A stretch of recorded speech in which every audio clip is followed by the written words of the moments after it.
Nah, anak-anak ibu lanjut ya. Jenis dan bentuk kupu-kupu itu sangatlah beragam. Nah, lihat gambarnya ya anak-anak ibu. Nah, ukuran kupu-kupu pun ada yang besar, ada yang kecil.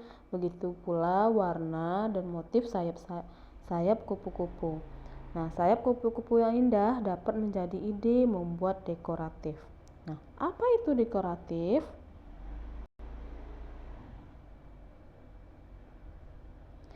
Nah, dekoratif adalah gambar yang permukaannya tampak rata untuk memperindah ruangan. Nah, salah satu contohnya yaitu kaligrafi. Kaligrafi adalah salah satu karya seni dekoratif dengan cara menulis huruf lafaz Allah atau tulisan-tulisan Arab. Nah, kaligrafi banyak bentuknya termasuk ide bentuk dari hewan. Itu ya, Nenek Ibu ya. Tuh, indah. Nah, selain dari kaligrafi ada lagi contoh karya seni dekoratif yaitu kupu-kupu. Nah, nanti ini bisa diwarnai dan menjadilah lukisan atau gambar yang indah. Nah, itu ya anak-anak ibu ya. Nah, jadi kesimpulan kita pembelajaran hari ini, sebagaimana Allah berfirman, katakanlah, berjalanlah di muka bumi, maka perhatikanlah bagaimana Allah memulai penciptaannya makhluknya. Kemudian Allah menjadikan kejadian yang akhir. Sungguh Allah Maha Kuasa atas segala sesuatu. Nah, Quran Surat Al-Ankabut ayat 20. Nah, jadi anak-anak ibu, terdapat ayat-ayat kauliyah atau kauniyah di dalam semesta ini.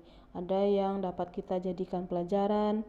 Salah satunya adalah bentuk kupu-kupu saat ulat berada dalam fase kepompong.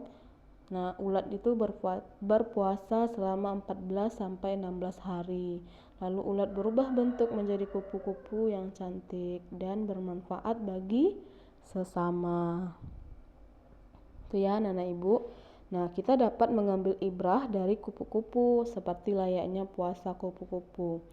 Gimana puasa kupu-kupu? Yaitu puasa kita khususnya di bulan Ramadan seharusnya dapat menjadikan kita sebagai makhluk Allah yang terus menjadi lebih baik lagi dan bermanfaat bagi semua. Jadi kita bisa meniru ini sifatnya kupu-kupu yaitu berpuasa di bulan Ramadan. Ayo, kemarin pas puasa Ramadan siapa yang puasanya penuh? Alhamdulillah, anak-anak ibu puasanya penuh ya.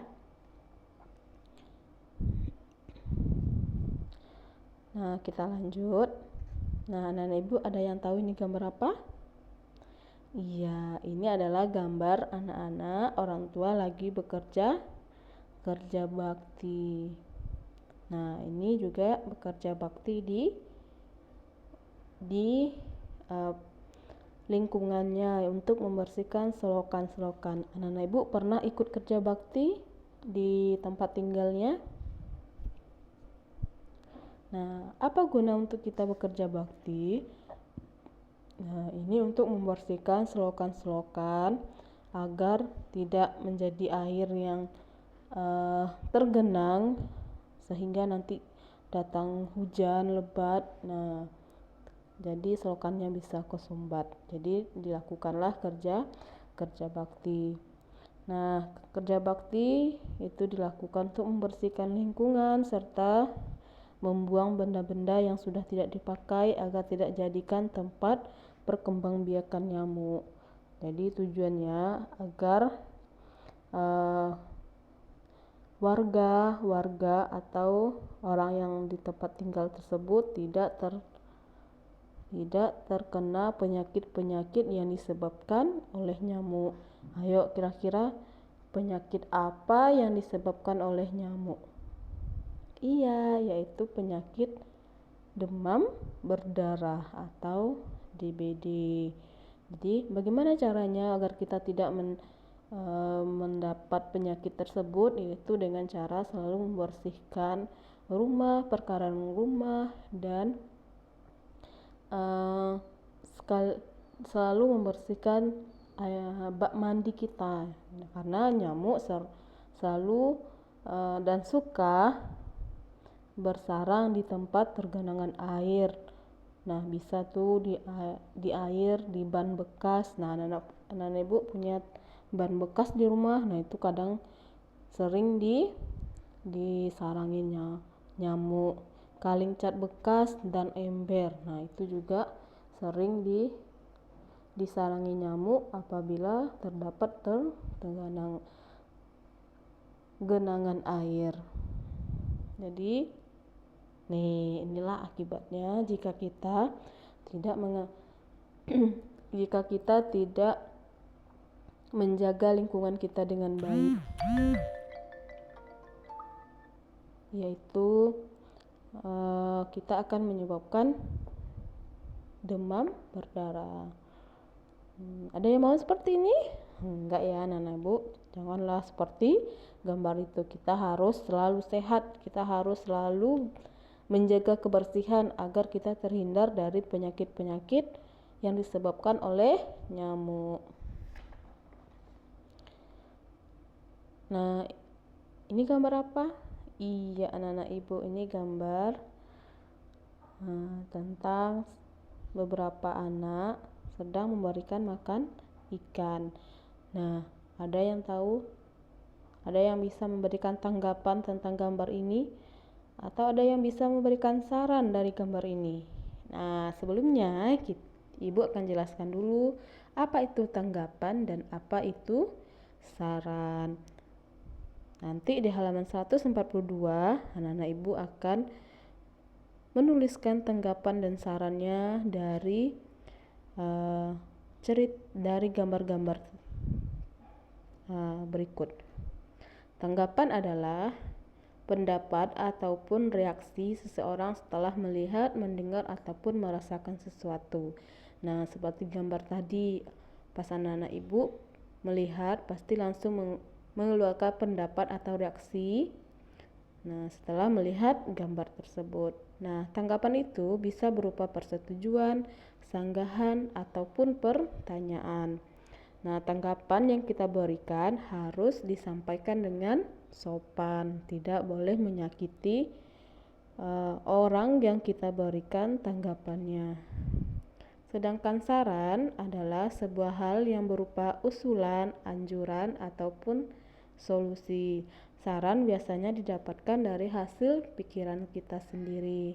Misalnya dari gambar tadi,